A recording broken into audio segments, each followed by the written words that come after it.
और fresh and fast की शुरुआत करते हैं अब तक की सबसे बड़ी खबर के साथ। जीवा हत्याकांड पर ये बिग ब्रेकिंग टीवी स्क्रीन पर आप देखेंगे, जहां लखनऊ में जीवा की हत्या से आरोपी विजय से पूछताछ में बड़ा खुलासा हुआ है। अब जो खबर आप देखेंगे ये सूत्रों के हवाले से कॉन्ट्रैक्ट किलिंग के तहत जीवा की हत्या की गई। 20 लाख रुपए की सुपारी इसके लिए दी गई थी, जहां जीवा का मर्डर 20 लाख की सुपारी के साथ किया गया। माफिया अतीक के दोस्त अशरफ ने यह सुपारी दी थी। ये बड़ा खुलासा सामने आ रहा है जो सूत्रों के हवाले से खबर मिल रही है। जीवा की हत्या के लिए नेपाल में इसकी डील हुई थी। हत्या के आरोपी विजय ने पूछताछ में बड़ा खुलासा किया है। स्पेशल इन्वेस्टिगेशन टीम यानी कि एसआईटी को विजय के बयान पर भरोसा नहीं है। विजय के बयान को जांच में शामिल किया गया है, लेकिन जो पूरा घटनाक्रम सामने आया था कोर्ट परिसर के अंदर, उसको लेकर अब सवाल इस बात को लेकर है कि क्या वाकई में तार जो है वो अतीक अहमद या अशरफ से जुड़ते हैं। इसकी डीलिंग नेपाल में हुई थी। अगली खबर राजधानी दिल्ली से सुप्रीम कोर्ट में एक जनहित याचिका दाखिल की गई। गैंगस्टर जीवा की हत्या के बाद सुप्रीम कोर्ट में याचिका दाखिल की गई, जहां दुर्दांत अपराधियों की वीडियो कॉन्फ्रेंसिंग से सुनवाई की मांग की गई। बढ़ती हत्या की वारदातों को देखते हुए याचिका दाखिल की गई। क्या कहा गया? दुर्दांत अपराधियों की ऑनलाइन सुनवाई की जाए, यानी कि वो जेलों में बैठे रहे, अदालत ना पहुंचे और ऑनलाइन उनके मामलों पर सुनवाई हो जाए। राजस्व का नुकसान इससे नहीं होगा। लोगों की सुरक्षा की दलील इसमें दी गई है। एससी से अदालतों के लिए आदेश जारी करने की मांग की गई है, यानी कि सुप्रीम कोर्ट इस मामले पर फैसला सुनाए और ये फैसला उनके हक में होगा तो इससे राजस्व का नुकसान नहीं होगा, आम लोगों की सुरक्षा हो पाएगी। इस याचिका में ये तमाम बातें जो हैं वो की गई। बड़ी बात यह कि सुप्रीम कोर्ट ने याचिका को मान लिया, लेकिन अब तक सुनवाई की तारीखों को तय नहीं किया गया है। सवाल यह कि जब तारीखें तय हो जाएंगी किस आधार पर इस मामले की सुनवाई होती है। आगे बढ़ते हैं। बात अगली खबर मुंबई से सटे थाने से अगली खबर है, जहां महिला की हत्या के बाद रूह कपा देने वाली बर्बरता को लेकर यह खबर है। मीरा पर महिला की हत्या के बाद बर्बरता की गई। लिव इन पार्टनर ने शव के टुकड़े कर प्रेशर कुकर में उबाल दिए। 16 जून तक पुलिस कस्टडी में आरोपी। हत्या का मोटिव जानने की कोशिश कर रही है पुलिस। आरोपी ने शव के कई टुकड़ों को गला दिया था। बाकी बचे शव को फॉरेंसिक टेस्ट के लिए भेज दिया गया है। ये निर्मम हत्या जिसने भी सुनी उसकी रूह कांप गई। क्या कोई इंसान ऐसा हो सकता है? सवाल बहुत बड़ा है और ये इंसान अब हैवानों की श्रेणी में, लोग इसको लेकर भी चर्चा कर रहे हैं। बात अगली खबर की। खबर मध्य प्रदेश से, जहां दमोह स्कूल हिजाब मामले में दिग्विजय सिंह ने बड़ा बयान दिया। बीजेपी ने खुद दमोह हिजाब केस क्रिएट किया, दिग्विजय सिंह कह रहे हैं। महाकाल मंदिर से ध्यान हटाने की बीजेपी की साजिश है, दिग्विजय सिंह ने यह बात कही। बीजेपी हिंदू मुस्लिम और हिजाब करती है, ये कांग्रेस कह रही है। सीएम शिवराज सिंह चौहान दूसरी तरफ कार्रवाई का भरोसा दे रहे हैं। उन्होंने दमोह के आरोपियों को ना बख्शने की बात कही। दमोह मामले में आज दिग्विजय सिंह मुस्लिम बच्चों के साथ कलेक्टर से मुलाकात भी करेंगे। दिग्विजय सिंह सामने आए और उन्होंने समर्थन किया उस स्कूल का जहां पर इस्लामिक शिक्षा का आरोप लग रहा है। दिग्विजय सिंह क्या कह रहे हैं, सुनिए। काल के अंदर भ्रष्टाचार मुद्दा डाइवर्ट करना था, हिंदू मुस्लिम करना था, तो हिजाब ले आए।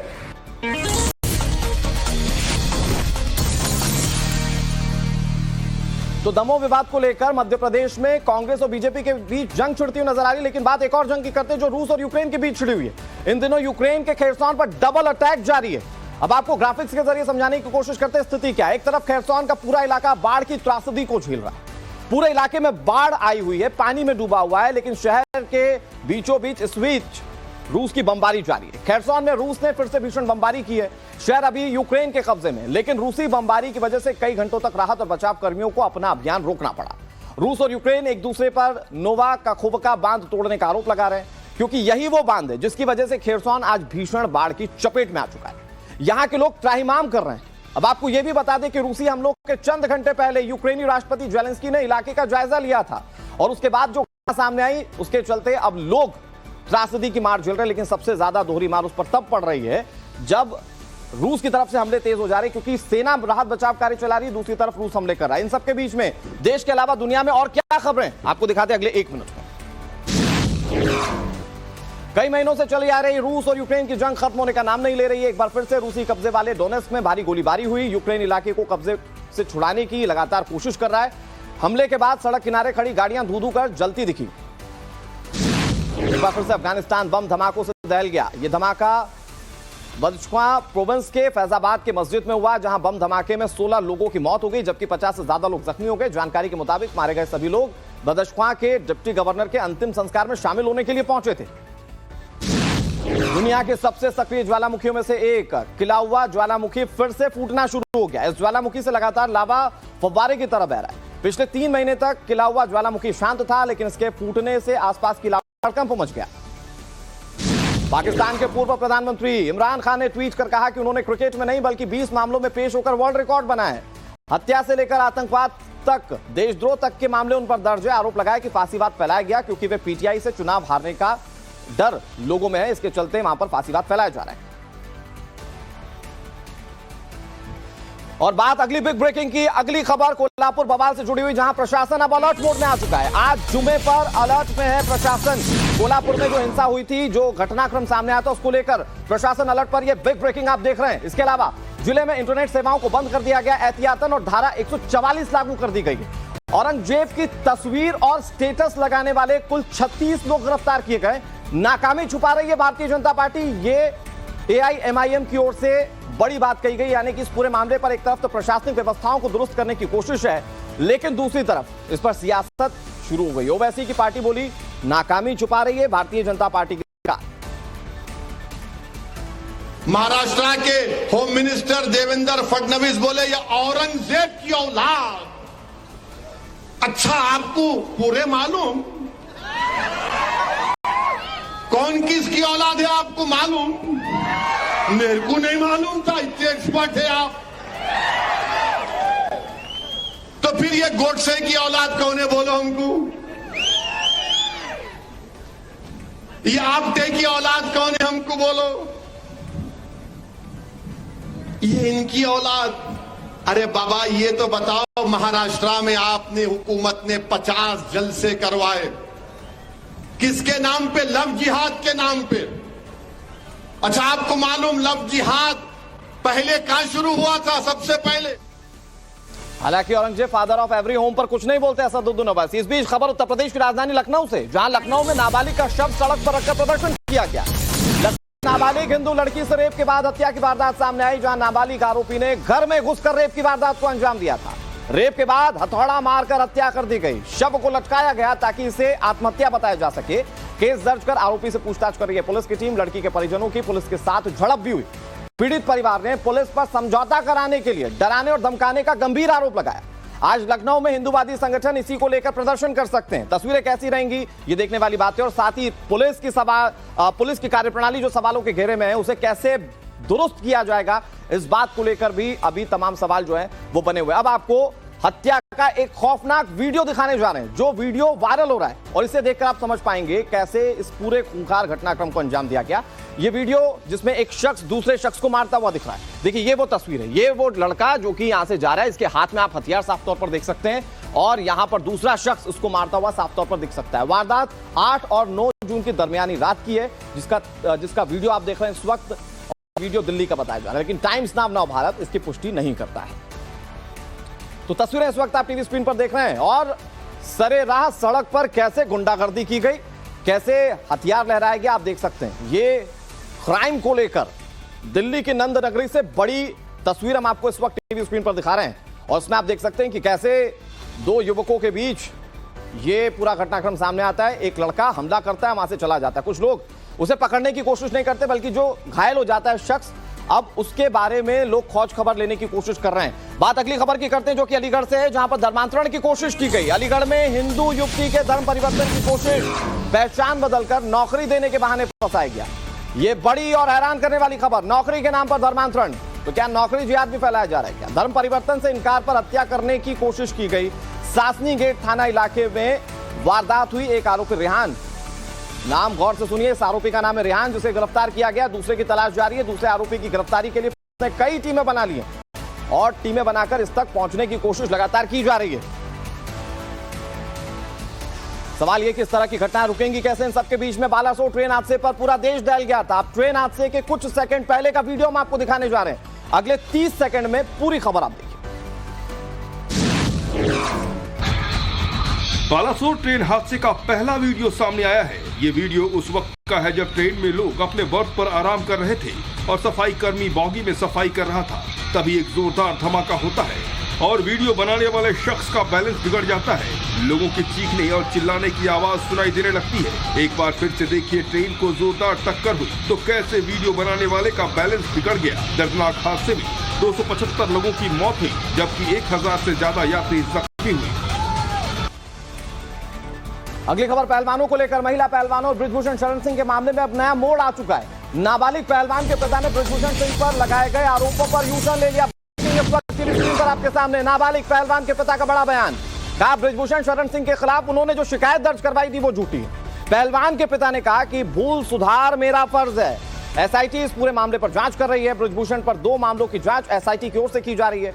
अगले सप्ताह एसआईटी को कोर्ट में रिपोर्ट सौंपनी, उससे पहले यह बयान बहुत अहम हो जाता है। 15 जून तक चार्जशीट दाखिल करेगी एसआईटी की टीम। अनुराग ठाकुर ने यह बात कही थी।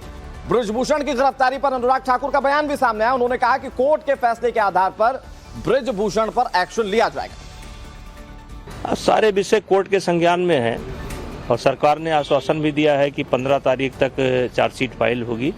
अब चार्जशीट फाइल होने दीजिए, फिर अगर बोलना उचित होगा तो बोला जाएगा। अभी मुझे नहीं लगता है कि मुझे कुछ बोलना चाहिए।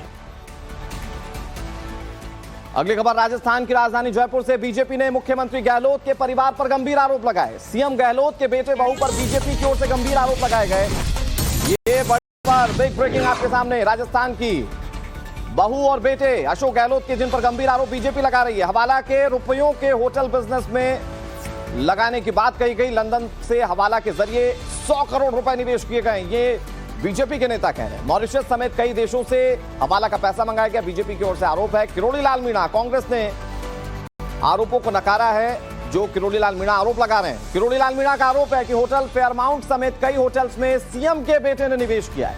अब इस मामले में जांच की बात कही जा रही है और जांच के बाद क्या कदम उठाया जाता है ये देखने वाली बात है। इधर राजस्थान के डीजीपी को मानवाधिकार आयोग ने नोटिस जारी कर दिया है। आपको बता दें कि राजस्थान के चीफ सेक्रेटरी को एनएचआरसी का नोटिस, जहां राजस्थान के डीजीपी ने एनएचआरसी ने उनसे जवाब मांगा है। डूंगरपुर के एक स्कूल में बच्चियों के शोषण केस में जवाब मांगा गया। सरकारी स्कूल के प्रिंसिपल पर बच्चियों से शोषण का आरोप है। 6 से 9 साल की मासूम बच्चियों का शोषण किया गया था। राष्ट्रीय मानवाधिकार आयोग ने पूछा कि क्या राजस्थान सरकार ने पीड़ित बच्चियों की काउंसलिंग कराई। 4 हफ्ते में राजस्थान सरकार से इस पूरे मामले पर डिटेल रिपोर्ट मांगी गई है। और चलिए अब आपको उत्तर प्रदेश लिए चलते हैं। बाबा का बुलडोजर एक्शन यहां पर जारी है। अब नया बुलडोजर एक्शन कहां देखने को मिला, पूरी खबर अगले 30 सेकंड में। बुलडोजर ने किया काम तमाम। अवैध कब्जे पर चला बाबा योगी का बुलडोजर। तस्वीरें उत्तर प्रदेश के पीलीभीत की है, जब दबंग और बदमाश खौफ में आ गए। प्रशासन ने करीब 700 हेक्टेयर जमीन पर कब्जा को हटा लिया। ये जमीनें नगर पालिका की थी, जिसे कई सालों से दबंगों ने कब्जा कर रखा था। प्रशासन के अधिकारियों ने खड़ी फसल पर बुलडोजर चलाकर फसल को नष्ट कर दिया और अवैध कब्जे वाली सरकारी जमीन को छुड़ा लिया। खबर बिहार की राजधानी पटना से। डिप्टी सीएम तेजस्वी यादव ने केंद्र सरकार पर बड़ा आरोप लगाया। तेजस्वी का बयान सामने आया, संविधान से छेड़छाड़ की जा रही है। उन्होंने कहा खतरे में है लोकतंत्र, केंद्र ने नहीं किया कोई काम। तेजस्वी का बयान, संविधान से हो रही है छेड़छाड़, खतरे में है लोकतंत्र, उन्होंने ये बात कही है। समाज में जहर बोने का काम कर रही है बीजेपी। तेजस्वी यादव ये आरोप लगा रहे हैं एकजुट विपक्ष का सामना करने से बीजेपी डर रही है, यह आरजेडी का कहना है। 2024 का चुनाव लड़ने से बीजेपी को डर लग रहा है। 23 जून को विपक्षी एकजुटता दिखाने के लिए पटना में दरअसल एक मीटिंग बुलाई गई है, जिसमें अरविंद केजरीवाल, राहुल गांधी सरीखे नेता जो हैं वो शामिल होंगे। और चलिए आगे बढ़ते हैं, अब आपको दिखाते हैं देश दुनिया की कुछ और खबरें अगले सेगमेंट में।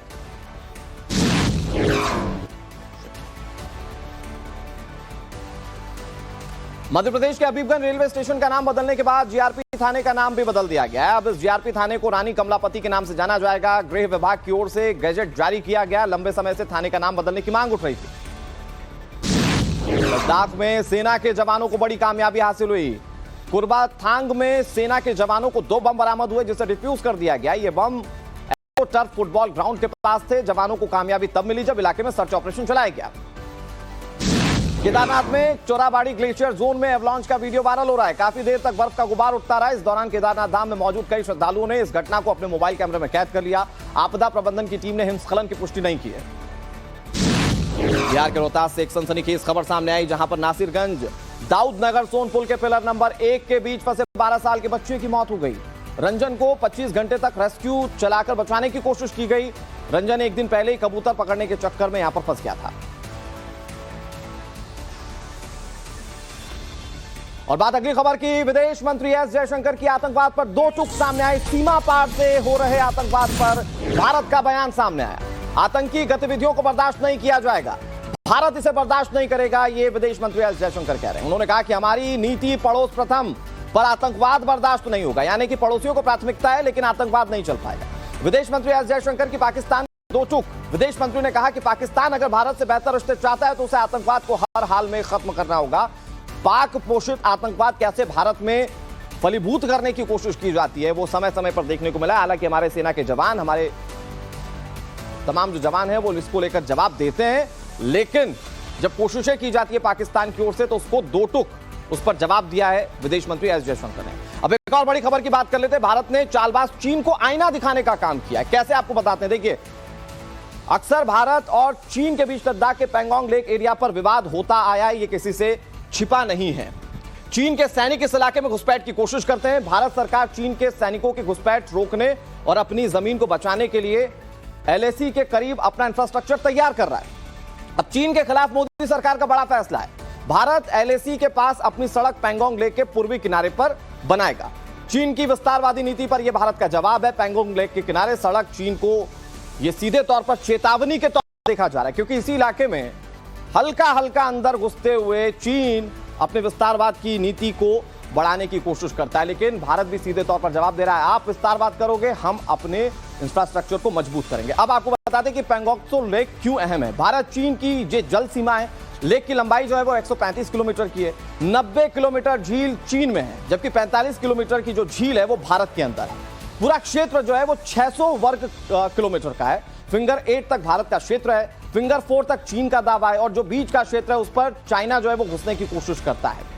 अब पैंगोंग झील की अहमियत इसलिए भी बढ़ जाती है क्योंकि रणनीतिक तौर पर यह बहुत अहम है। यह झील चुशूल के पास है। चुशूल एक ऐसा इलाका है जिसका इस्तेमाल जंग की स्थिति में लॉन्च पैड के रूप में किया जा सकता है, और इसीलिए दोनों देश इसको लेकर किसी भी तरीके से अपनी संप्रभुता से नहीं छेड़छाड़ कर सकते। इधर बांग्लादेश से सटे भारतीय सीमा में एक सनसनीखेज मामला सामने आया, लेकिन इलाके में गांव वालों ने अपने बूते इसे दुरुस्त कर दिया। पूरी खबर अगले 30 सेकंड। भारतीय सीमा के गारो हिल्स के रोंगरा इलाके में उस वक्त सनसनी फैल गई जब कथित रूप से बांग्लादेश के कुछ सैन्य जवान ने भारतीय सीमा में घुसपैठ की और वहां गांव वालों को अपने हथियारों के दम पर धमकाने लगे, उन्हें परेशान करने लगे। लेकिन बांग्लादेशी घुसपैठियों को तब बड़ा झटका लगा जब गांव वालों ने बिना किसी डर और खौफ के बांग्लादेशी घुसपैठियों को खदेड़ दिया। ग्रामीणों ने इन घुसपैठियों का पीछा तब तक किया जब तक वो अपनी सीमा में प्रवेश नहीं कर गए। बाद में इलाके के गांव वालों ने पुलिस और BSF अधिकारियों को BGP जवानों की घुसपैठ की खबर दी। मतलब ये कि सीमा पर सिर्फ भारतीय जवान ही नहीं, देश की जनता भी जवाब देना जानती है। इधर एक और बड़ी खबर आपको बता दें, चीन और अमेरिका से जुड़ी ये अहम खबर है। चीन अपनी हरकतों से बाज नहीं आ रहा है। खबर यह है कि चीन जल्द ही क्यूबा में एक जासूसी केंद्र खोलने जा रहा है। यह केंद्र अमेरिका के फ्लोरिडा से 100 मील की दूरी पर है। मौजूदा एक द्वीप पर यह स्थापित किया जाएगा। ये इलेक्ट्रॉनिक ईव्सड्रॉपिंग फैसिलिटी को स्थापित करने के लिए क्यूबा और चीन के बीच एक गुप्त समझौता हुआ है। इस फैसिलिटी के जरिए अमेरिका के दक्षिण पूर्वी इलाके से इलेक्ट्रॉनिक कम्युनिकेशन को इकट्ठा कर सकेगा। ऐसे में इस चीन फैसिलिटी की जद में अमेरिका के कई सैन्य ठिकाने भी आ जाएंगे। इसके अलावा चीन यहां से गुजरने वाली समुद्री यातायात, खासतौर पर युद्धपोत और पनडुब्बियों को निगरानी में भी रख सकेगा। US सेंट्रल कमांड का मुख्यालय टॉम्पा में स्थित है, और वहीं पर अमेरिका का सबसे बड़ा सैन्य अड्डा फोर्ट ब्रैग, जिसे अब फोर्ट लिबर्टी के नाम से जाना जाता है, वो भी उत्तरी कैरोलिना में ही स्थित है। ये दोनों सैन्य ठिकाने चीनी जासूसी केंद्र के दायरे में आ जाएंगे, और इससे पहले भी चीन के जासूसी को लेकर तमाम जो चीजें वो सामने आई है, वो जासूसी बलून अभी पूरा विश्व भूला नहीं है। इन सबके बीच में खबर राजधानी दिल्ली से। पूर्वी दिल्ली में एक बड़ी वारदात सामने आई। दिल्ली के त्रिलोकपुर इलाके में देर रात फायरिंग की घटना घटी, जहां बदमाशों ने एक युवक को गोली मार दी। घर पर पथराव का विरोध करने पर गोली मार दी गई। 15 बदमाश इस वारदात को अंजाम दे रहे थे। इक्का दुक्का नहीं, 15 बदमाश। युवक की हालत गंभीर बताई जा रही है, अस्पताल में एडमिट है। पीड़ित परिवार का कहना है कि हमला किसने और क्यों किया इसकी कोई जानकारी नहीं है। किसी दुश्मन से भी दुश्मनी की बात परिवार इनकार कर रहा है। फिलहाल पुलिस इस मामले में कार्रवाई कर रही है।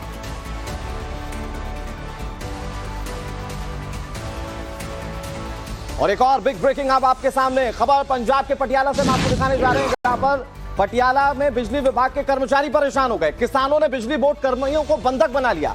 पटियाला में 22 मांगों पर किसानों का प्रदर्शन सामने आ रहा था, जहां बिजली विभाग के कर्मचारियों को ही बंधक बना लिया। 22 मांगे पूरी ना होने तक कर्मचारियों को बंधक बनाया गया।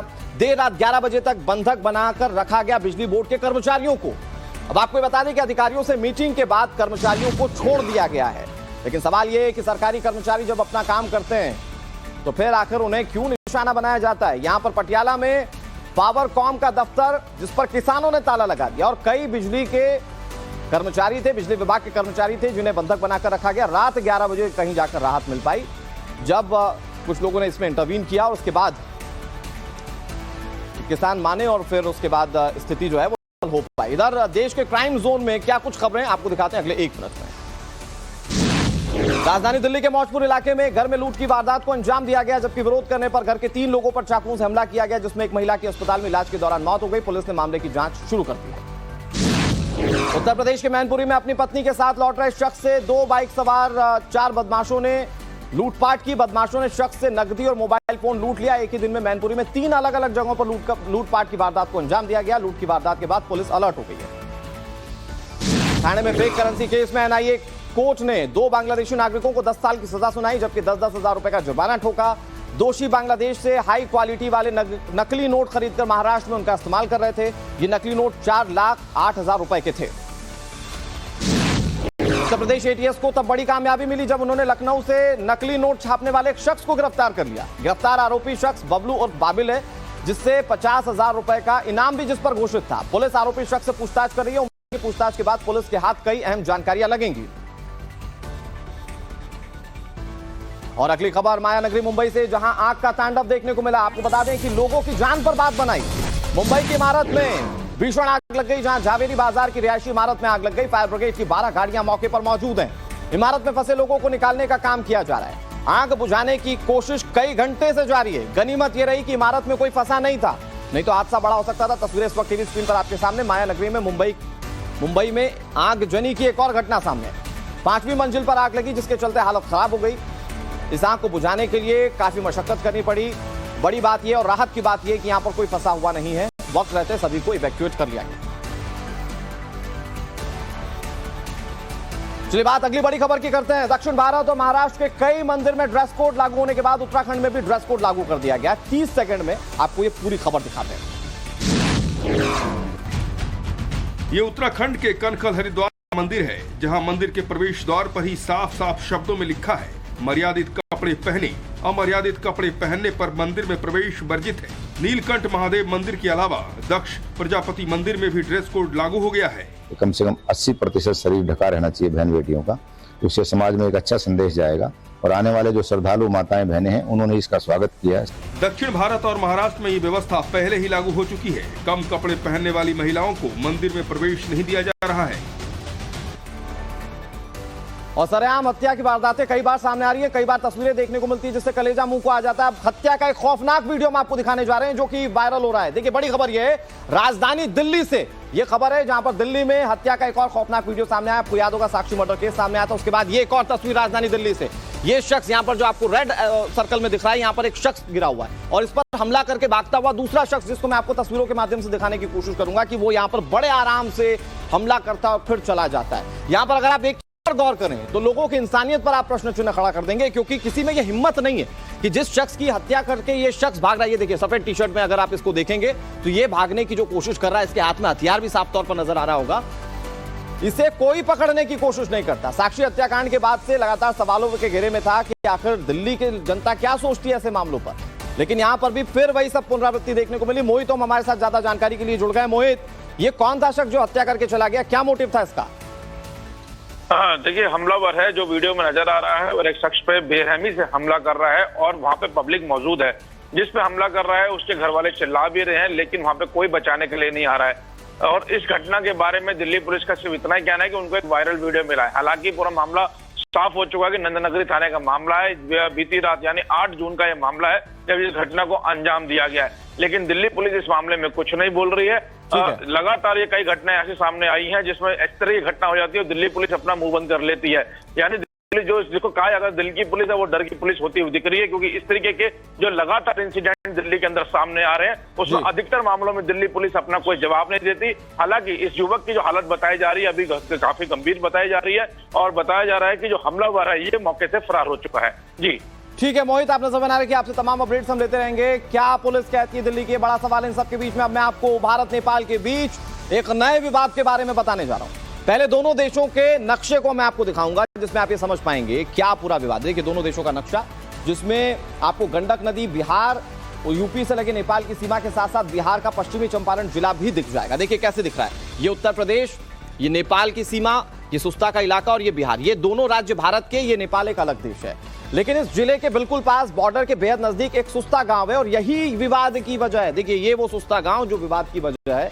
नेपाल विवादित सुस्ता में आर्म्ड पुलिस फोर्स के लिए बिल्डिंग, स्कूल और 8 कमरों का निर्माण करवा रहा है। ये काम भारत की सहमति के बिना किया जा। देखिए ये मैं आपको अगर बताने की कोशिश क्यों करूं कि सुस्ता में एपीएफ के लिए बिल्डिंग, स्कूल और 8 कमरों का निर्माण, सबसे अहम बात यह है कि सुस्ता में ये जो तमाम निर्माण किए जा रहे हैं इसमें भारत सरकार की कोई सहमति नहीं। अभी नेपाल के प्रधानमंत्री भारत आए थे, दोनों देशों के मैत्री संबंधों को मजबूत करने की बात कही थी, लेकिन यहां पर यह विवाद बनता हुआ दिख रहा है। भारत की सहमति के बिना सारा निर्माण किया जा रहा है। एसएसबी ने नेपाल के नवलपराली वेस्ट के डीएम को इसके लिए बाकायदा चिट्ठी लिखी।